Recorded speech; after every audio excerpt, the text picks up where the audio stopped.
assez vite, vers la fin du 19e siècle et début 20e siècle, on entend des voix de femmes qui disent qu'il faudrait qu'elles puissent diriger des orchestres aussi. Sauf que c'est plus difficile que ça, c'est un statut d'autorité, c'est un statut assez important, assez imposant, c'est vraiment une figure. Et c'est quelque chose qu'on ne laisse pas du tout aux femmes du 19e siècle. Déjà au 19e siècle, il faut quand même remettre en contexte, elles n'avaient même pas le droit de jouer certains instruments de musique parce que c'était jugé comme indécent.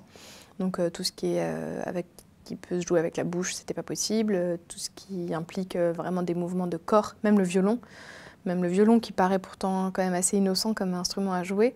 On a retrouvé des méthodes pour apprendre le violon pour les femmes et elles le posaient sur le genou, elles ne le mettaient pas dans le cou parce que voilà, il y avait une déformation du visage.